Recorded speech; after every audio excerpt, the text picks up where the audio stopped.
brace yourselves, because tonight we're diving into the abyss of the unexplained, where the line between reality and nightmare is frighteningly thin. Imagine a cave so malevolent even seasoned paranormal investigators flee in terror. Or consider a set of footprints so mysterious they've puzzled generations for over a century. And what about a hotel room so cursed it swallows its occupants whole? Curious? On edge? You're in the right place. One of these tales is not just a story, but a spine-chilling fact. The other two, they're just stories, or so we'd like to believe. Stick around to the end to discover which one will haunt your dreams tonight. If you dare to journey with us into the realm of the inexplicable, hit that like and subscribe button and let's descend into the darkness together. Now let's begin. Story 1: The Forbidden Cave. In the coastal town of Harrows Bay, the Forbidden Cave was a local legend that had long been shrouded in mystery and fear. Said to be a gateway to the underworld, the cave had been off-limits for years. But when a group of paranormal investigators heard about the eerie whispers and unexplained phenomena associated with the cave, they couldn't resist the allure of the unknown. The team consisted of Emma, the seasoned leader, Mike, the tech guy, and Lily, a psychic medium. Armed with EMF detectors, voice recorders, and motion sensors, they set out one chilly evening to unravel the secrets of the Forbidden Cave. The cave was well hidden, its entrance obscured by a tangle of bushes and vines. As they ventured deeper, the atmosphere grew increasingly oppressive. The air was damp and cold, and the walls were slick with moisture. It wasn't until they were well into the cave that they noticed the symbols, strange markings etched into the stone walls that seemed to be a blend of ancient runes and something far more unsettling. Let's set up here, Emma suggested, pointing to a wider section of the cave. Mike placed motion sensors along the perimeter while Emma set up the voice recorder. Lily, sensing the energy around them, began to feel uneasy. Is anyone here with us? Emma asked, her voice echoing through the cave. Silence. Then the EMF detector started to beep wildly. Getting some strong readings here, Mike said, his eyes widening. Lily felt a chill run down her spine. Something's not right, she whispered, ignoring the warning. Emma pressed on. Can you give us a sign of your presence? Just then, the voice recorder picked up a faint response. Leave. The team looked at each other, their faces pale. Before they could react, the motion sensors started to flash. Something, or someone, was moving in the depths of the cave. Shining their flashlights into the darkness, they saw nothing. But then a strong gust of wind blew from deeper in the cave, as though it was trying to push the group out. We need to get out of here. Now! Emma said, her voice tinged with fear. But Mike, ever the skeptic, urged them to stay a bit longer. Come on, we've got some great evidence here. Let's push a little further, he argued. Reluctantly, Emma agreed. They ventured deeper into the cave, their flashlights cutting through the darkness. Just then, they heard a soft whimpering sound, followed by a low growl that seemed to come from the very bowels of the cave. Did you hear that? Lily whispered, her eyes wide with terror. Before anyone could answer, the voice recorder picked up another message. Leave. The atmosphere in the cave grew thick with tension. Emma was about to suggest they heed the warning when Mike's flashlight caught something in the distance, what looked like a pair of glowing eyes, staring at them from the depths of the cave. Die, the voice recorder rasped. That was the final straw. Emma grabbed her equipment. We're leaving now! As they made their way back, the growls seemed to follow them, growing louder and more menacing. The eyes, too, seemed to be trailing them, appearing and disappearing in the darkness. The voice recorder continued to pick up whispers, each more chilling than the last. Finally, they reached the entrance and burst out into the open air, gasping for breath. They looked back one last time, half expecting to see something emerge from the cave. But there was nothing, just the impenetrable darkness. The eyes and the sounds had stopped, but the haunting sense remained that they had narrowly escaped something malevolent. The Forbidden Cave remained a mystery, its secrets guarded by forces beyond human understanding. The investigators never released their findings, too shaken to revisit the experience. But the legend of the Forbidden Cave lived on, a chilling tale that kept the people of Harrows Bay far away from its ominous depths. And so, the cave waits, its whispers echoing in the wind, ever eager for the next daring soul to venture too close. Story 2, The Devil's Footprints. In the quaint county of Devon, England, the winter of 1855 was particularly harsh. Snow blanketed the fields, rooftops, and cobblestone streets, turning the landscape into a serene winter wonderland. On the morning of February 9th, the residents of Devon woke up to yet another layer of fresh snow. But this morning was different. Something had disturbed the pristine white canvas. As the villagers stepped outside to begin their day, they noticed a series of strange, hoof-like footprints that seemed to have appeared overnight. These weren't the tracks of a dog or a fox. They were something far more peculiar. Each print was about 4 inches long and 3 inches across, resembling a cloven hoof, and they were spaced 8 to 16 inches apart. The tracks stretched as far as the eye could see, covering a distance of over 100 miles. But what truly baffled the residents was the trajectory of these footprints.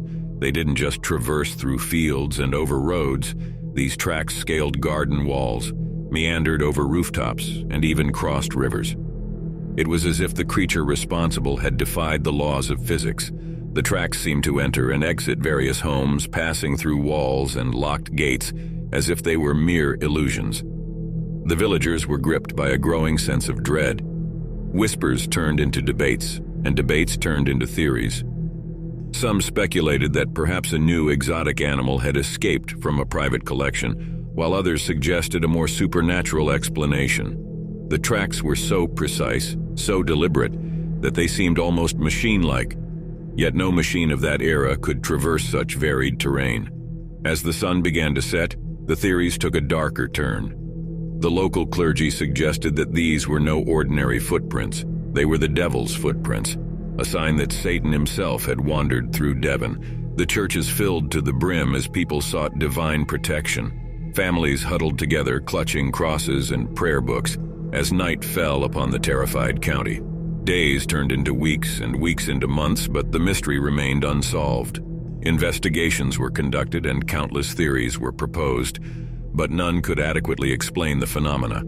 The footprints became the stuff of local legend, a tale parents would tell their children as a cautionary bedtime story.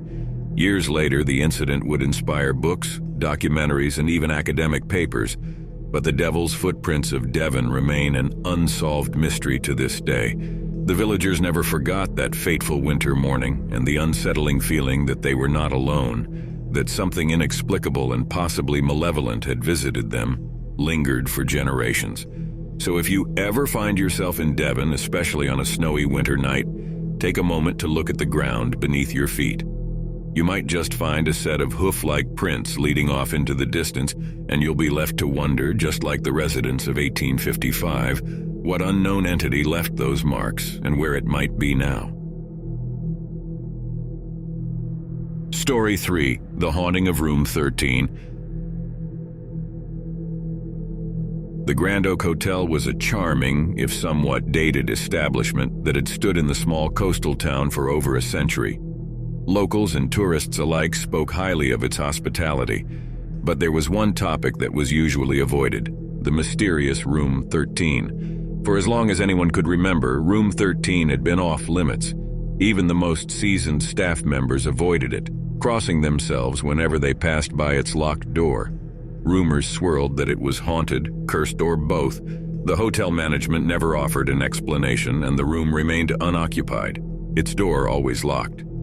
That was until one stormy night when Sarah and Mark, a young couple on their honeymoon, arrived at the hotel. They were given the key to room 12, but due to a mix-up and the dim lighting in the hallway, they accidentally tried the key on room 13. To their surprise, the door creaked open. Unaware of the room's history, they entered and found it charmingly old-fashioned, attributing its musty smell to its age. As they began to unpack, Sarah noticed that the room seemed to get colder, despite the heating being on. Mark, trying to lighten the mood, joked that maybe a ghost was trying to give them a chilly reception. As they continued to unpack, Sarah felt a sudden tug on her hair. Startled, she turned around to see if Mark was playing a prank, but he was on the other side of the room, nowhere near her. Mark then noticed that the paintings on the walls seemed to be slightly crooked. When he went to straighten them, he felt a cold hand touch his, causing him to recoil in shock. Sarah and Mark exchanged worried glances but chalked it up to their imagination. Deciding they were both tired and spooked from the journey, they agreed to go to bed. But as they turned off the lights, they heard a soft whisper saying, Stay. They looked around, but there was no one else in the room. Trying to shake off the eerie events, they finally went to bed, attributing everything to their tired minds playing tricks on them. But as they would soon find out, the room had other plans for them. In the middle of the night, Sarah awoke to the sound of footsteps pacing back and forth. She nudged Mark, who also heard it. They both sat up, hearts pounding as the footsteps seemed to come closer and closer to the bed. Just when they thought they couldn't take it anymore, the room plunged into an icy darkness and they heard a voice say, Now, you're one of us. That was the last straw. They quickly grabbed their belongings and rushed out of the room, slamming the door behind them. As they reached the front desk, the night manager looked at them in disbelief. You stayed in room 13? He asked, his face turning white. Sarah and Mark checked out immediately, vowing never to return. The hotel staff inspected room 13, finding it just as they had left it, locked and untouched. From that night on, the legend of room 13 grew darker and more elaborate. The room remained locked and the hotel returned to its peaceful existence. But those who know the story of that fateful night wonder what malevolent force unlocked the door to room 13 and whether it might invite another unsuspecting guest someday. It's time to lift the veil on the mystery. The true story among these spine-tingling tales is the Devil's Footprints. Yes, the residents of Devon, England, really did wake up one winter morning in 1855 to find those inexplicable tracks in the snow. What makes this story even more intriguing is that similar phenomena have been reported in other parts of the world, but none as well documented or as baffling as the Devil's Footprints. As for the Forbidden Cave and the haunting of room 13, those are pure fiction, crafted to keep you on the edge of your seat. Thank you for joining us on this journey through the unknown. If you enjoyed this episode, make sure to hit that like button and share it with fellow mystery seekers. And remember, in every trio of tales at 2 tricks, 1 treat. 2 will deceive, but 1 always speaks the truth. Until next time, keep questioning, keep wondering, and always stay curious.